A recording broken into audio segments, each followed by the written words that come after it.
이 사진이 바로 쿤스트하우스 빈 humberto 바스 뮤지엄의 전경입니다. 나무에 걸려서 건물이 잘 안 보이시죠? humberto 바스 하우스를 방문하고 여기 humberto 바스 뮤지엄 오고는 사실 좀 그에 대한 명성이 과장되었다고 생각했습니다. 보세요. 이런 건물 모델들은 그야말로 상상의 산물이잖아요. 그렇지만 앞에 콘텐츠에서 말씀드렸지만 2023년 여름 답사 때 로그너바트 블루마우를 답사하고는 그에 대한 생각이 완전히 바뀌었습니다. 이런 이유 때문에 답사를 가는 것이겠죠. 쿤스트하우스 빈 humberto 바스 뮤지엄이라 이름이 너무 길어서 이 컨텐츠에서는 그냥 humberto 바스 뮤지엄이라고 부르겠습니다. 아참, 이 건물도 humberto 바스가 리노베이션한 건물입니다. 원래는 토네체어 가구 공장 건물이었다고 하네요. 그리고 이 건물 리노베이션에는 humberto 바스의 영혼의 단짝인 피터 펠리칸이 역시 참여했답니다. humberto 바스 뮤지엄을 소개하는 저는 여러분과 함께 건축의 길을 가는 Cinema C Architecture A Psychoanalysis P 카푸치노의 앞에입니다.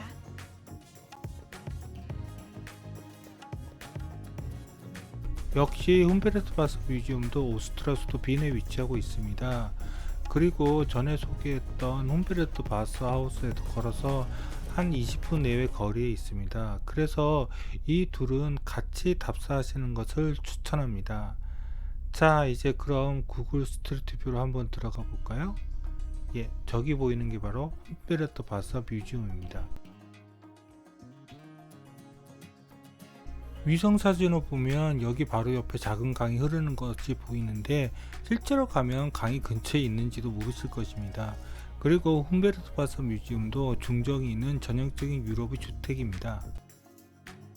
제가 답사를 갔을 때는 humberto 바스 뮤지엄 앞의 나무들이 한참 녹색을 뿜고 있을 때라서 건물의 전체 이면은 나무들이 가려져 전체를 사진에 담을 수가 없었습니다.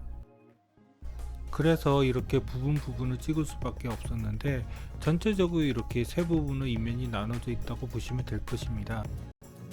이쪽은 아래 부분만 찍은 것입니다. 이쪽 입구는 들어가지 못하게 되어 있고 이곳이 정문 부분입니다. 그리고 이쪽은 기념품 샵이 위치한 부분입니다. 먼저 중앙에 있는 입구 부분을 볼까요? 역시 기둥은 humberto 바스 특유의 디자인이 돋보이는 그런 디자인이네요. 여기 상부는 내부 전시장에도 휴게실로 사용되는 공간이 모여있는 발코니 공간입니다. 그리고 중앙에서 우측 부분에는 이렇게 기념품 샵이 있습니다. 그런데 여기 기념품들은 humberto 바스 빌리지에서 파는 것보다는 좀 약했다고 기억합니다. 여기 상부는 내부에 전시실들이 있습니다. 여기 이면 역시 humberto 바스 특유의 디자인들이 잘 나타나고 있네요. 중앙 입구와 우측 하부를 바라본 사진입니다. 여기도 humberto 바스 하우스와 마찬가지로 외부 인도 부분이 평평하지 않고 굴곡져 있지만 humberto 바스 하우스만큼 심하지는 않습니다. 정문 부분은 좀 뒤로 셋백되어 있습니다. 그런데 중앙의 저 벽기둥은 결국 돌출된 발코니 때문에 제거할 수가 없었나 봅니다. 좀 거슬리던데. 여기가 토넥 가구를 만들던 공장이라고 하던데 원래 이런 입구면 많이 불편했을 텐데요. 잘 모르겠습니다. humberto 바스 뮤지엄은 또 이쪽으로도 들어갈 수 있습니다. 이쪽으로 들어가시면 후원 중정도 있고요. 후원 중정으로 들어가는 인도에는 이렇게 북쪽 게이트와 남쪽 게이트를 세워 놓았네요. 무슨 홍살문도 아니고 이렇게 이 건물을 좀 더 특별하게 보이도록 하고 싶었나 봅니다. 여기가 바로 후원으로 들어가는 후문입니다. 물론 저는 이쪽으로 들어오지는 않았습니다만 그런데 후원 입구는 좀 방치되어 있다라는 느낌이 들더군요. 그래도 그대로도 꽤 좋았습니다. 그리고 지금 컨텐츠를 만들면서 알았는데 저 후원의 면에 있는 다른 건물의 저 나무 비늘 마감은 오스트리아나 스위스 산골의 집에서 저렇게 외부를 마감한 것을 본 적이 있는데 여기서 다시 보게 되었네요. 그리고 피터 줌터의 예배당 건축에도 이렇게 쓰였네요.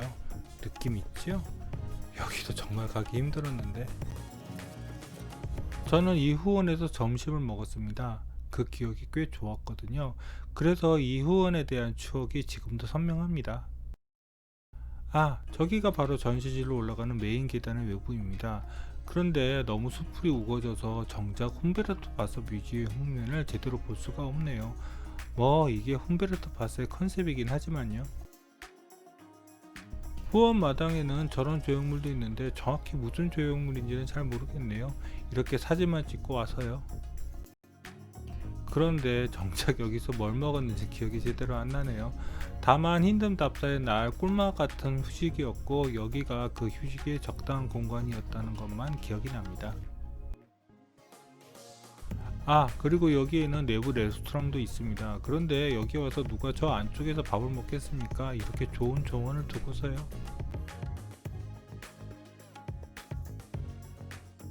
2018년도 humberto 바서 건물들을 보고 감명을 못 받았던 것은 내부를 들어간 곳이 모두 리노베이션 된 곳이기 때문이라는 생각을 2023년 로그너바트 블루마우를 답사하고 깨닫게 되었네요. 그래도 humberto 바서 뮤지엄은 들어가 봐야겠죠? 여기가 humberto 바서 뮤지엄 입구입니다. 역시 입구 가운데 벽기둥이 있으니까 좀 답답해 보이죠? 여기 바닥은 그렇게 울퉁불퉁하지는 않습니다. 그 대신 타일을 이렇게 저렇게 붙여 놓아서 좀 정신없어 보이기는 합니다. 입구에 들어와서 우측에는 티켓 오피스와 이렇게 관람자의 짐을 맡아주는 곳이 있습니다. 여기 맡겨져 있는 짐들을 보셔서 아시겠지만 뭐 그렇게 관람객이 많은 편이 아닙니다. 그리고 그 반대쪽에는 이렇게 작은 수공간이 꾸며져 있습니다. 이게 왜 있나 싶으실 텐데 이게 다 이유가 있습니다. 그건 조금 있다가 아시게 됩니다. 그리고 옆에 위로 올라가는 계단이 있고요. 정문의 반대쪽에는 후문이 있습니다.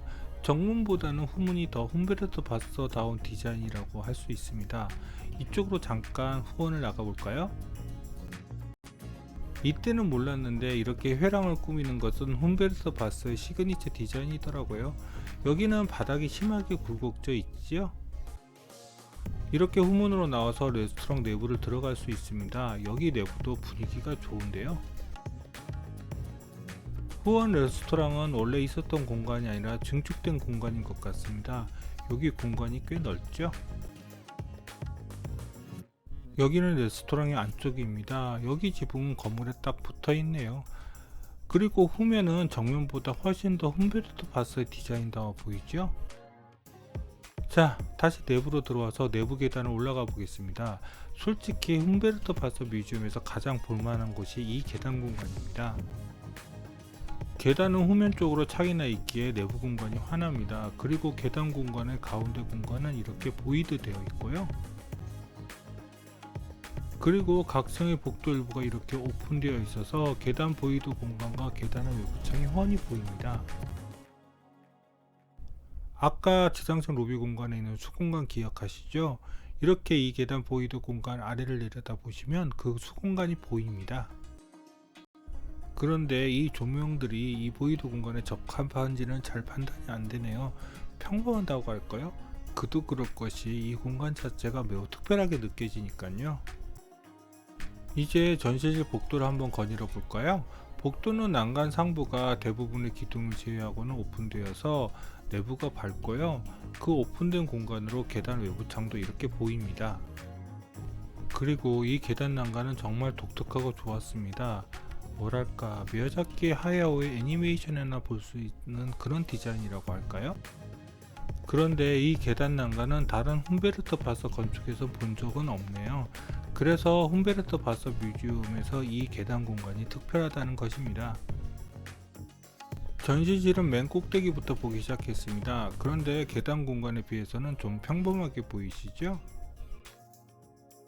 이제 전시실을 한번 들어가 볼까요? 여기가 원래 가구 공장이라서 그런지 전시실 공간은 좀 올드해 보입니다. 그리고 전시물의 대부분은 humberto 바서의 건축 작업 모델들이 주로 전시되어 있는데요.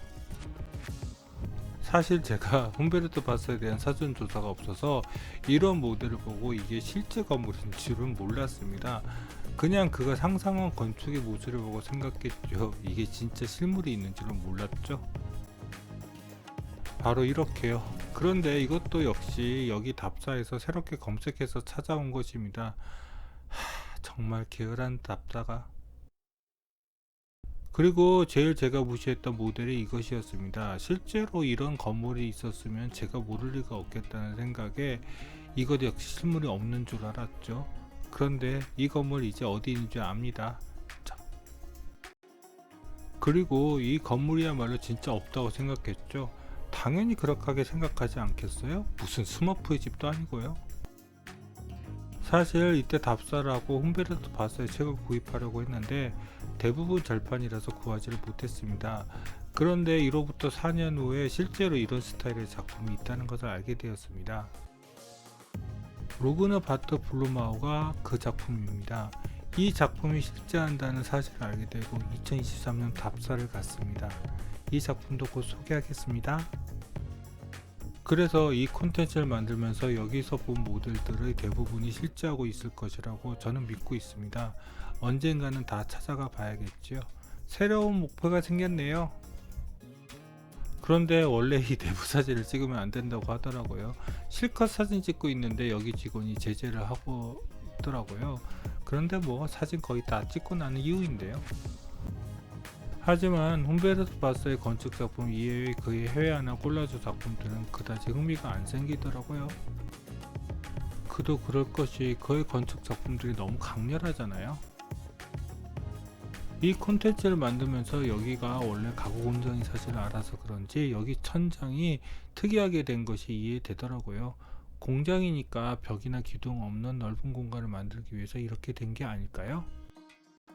여기가 전시실 내부에 있는 휴게 공간입니다. 은근히 분위기가 있죠? 그런데 또 마음이 바빠서 사진만 찍고 앉아보지도 않았습니다. 바로 그 휴게 공간이 정문 위쪽의 발코니 공간입니다. 여기는 따로 증축한 게 아닐까 싶기도 하고요. humberto 바서의 사진 중 가장 유명한 것이 저것입니다. 그의 비선형적인 건축을 잘 보여주는 사진이 아닌가 싶네요. 여기까지가 humberto 바서 뮤지엄의 소개였습니다. 앞에서 말씀드린 것처럼 humberto 바서 뮤지엄도 피터 펠리칸이 함께 했습니다. 이분은 아직도 정정이 잘 살아계십니다. 지금은 오스트리아 셴부르크 암캄프에서 조용히 아직도 건축가로 활동하고 있는 것 같던데요. 밤에 로그너 바트 블루마우를 찍어본 것입니다. 정말 환상적이었죠? 기대하세요. 멋있습니다 여기. 그럼 구독과 좋아요 부탁드리며 이상 카푸 채널의 악페이였습니다.